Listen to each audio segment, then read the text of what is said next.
First impressions are important. The first time you're introduced to a character is an opportunity to tell the audience what the character's all about. Are they quirky, funny, dangerous, mysterious? Whatever it may be, if it's not conveyed in the first few minutes or even the first few seconds of a character's introduction, the audience doesn't really know where to put that character in their mind. Think of the audience's mind as a warehouse where they have different shelves where they categorize and put different characters. Like over here we have the thieves with the heart of gold, we put them on this shelf. Over here we put the chaotic evil villains like the Joker on this shelf. And over here we put the boring honorable protagonists. But if we don't know where a particular character goes, we just throw it in the corner and hope to sort it out later. And if that's the case, it's possible that the audience never really finds a shelf or ever goes back and puts it anywhere, and they just get lost and forgotten.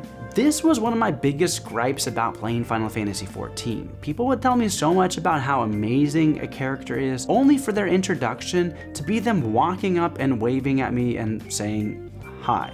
The writing for A Realm Reborn was very lackluster, and as Final Fantasy XIV progressed over time, they sometimes had characters be reintroduced in the game in very interesting or dramatic ways that seemed to almost recategorize the character for you into their true archetype. It's almost like the writers had the character in the corner and then found the shelf where that character belonged. I would say this is the case for a lot of the characters that were in A Realm Reborn when they were introduced again in later expansions. Looking at other games, this is something that Final Fantasy XVI does very well. The introduction of Cid is very good near the beginning of the game when he saves you from a bunch of soldiers, showing off his powers and emerging from the dust with his theme music in the background, while he delivers his first line of the game.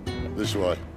You know immediately this character's powerful, he's competent, and he seems to know what he's doing, but he also doesn't bother explaining himself. He's not overly concerned with Jill or Clive's safety or well-being, despite the fact that he just saved them, hinting that he is maybe a little bit selfish or just guarded in some way, but that you can probably trust him. Now, interestingly enough, this is an accurate description of that character, and you can learn all of that in just the first few seconds of seeing him on screen. Now let's contrast that intro from Final Fantasy XIV's intro to Kryl. Despite Kryl being a character that many people love from Final Fantasy XIV, the introduction to her character is very anticlimactic, and you don't really learn a whole lot about her other than she's overly polite. In the game, she walks up to you and says sorry for being late, and then teases Alphinaud a little bit. I think one of the reasons that this introduction bothered me so much when watching it is that it didn't make me think at all. I didn't have any questions about this character, and after this interaction, I didn't feel like I knew much about her. Sure, maybe I learned that her and Alphinaud have some type of a past,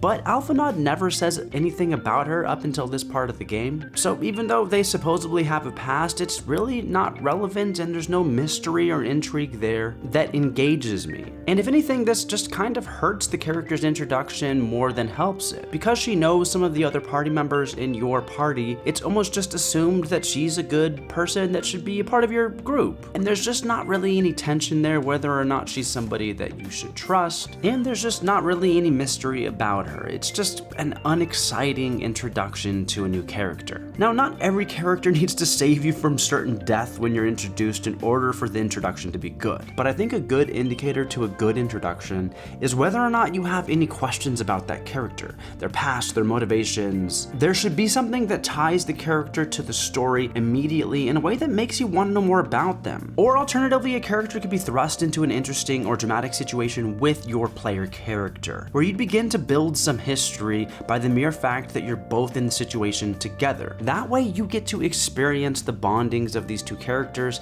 instead of just being told that these two characters are bonded off screen some other time when you weren't there. I think that's kind of the biggest downfall with Kryl's intro, is they kind of thrust her into the story in a way that they're just wanting you to already accept her as someone that you should trust and that is a friend. There's no building that trust, there's no getting to see any of that bonding happening on screen. You're just immediately at face value supposed to take this character as someone that you should trust, without having gone through any adversity, without having this character prove anything to you. A series that does character introductions really well are the Persona games. One great way the Persona games thrust new characters into the plot is usually by having them fall into some sort of peril with the main protagonist. In Persona 3 with Yukari and in Persona 5 with Ryuji, they both stumble into danger with the protagonist together, not really knowing what's going on or what to do. This puts those characters into the same position as the player character, and then allows the player character to react differently than the other character in the same situation, giving the player an opportunity to step up and act heroically. This instantly bonds us with that other character that we're helping out, and we get to see these characters create history in their relationships right before our eyes. We get to see what bonds them instead of just being told that they're bonded already. There are many more aspects and ways to do character introductions.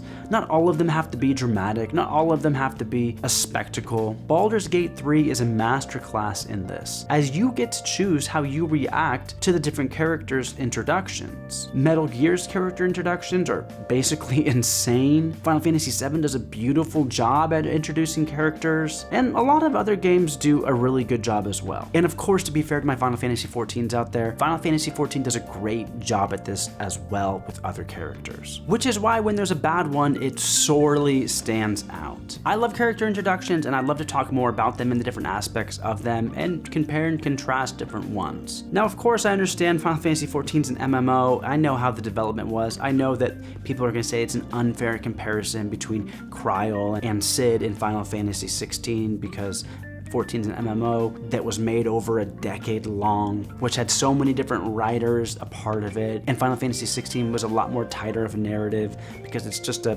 30-40 hour game. I get that, but this is my YouTube channel. I can compare whatever I want. But please let me know what you guys think about character introductions. Tell me about ones that you like, which ones you dislike.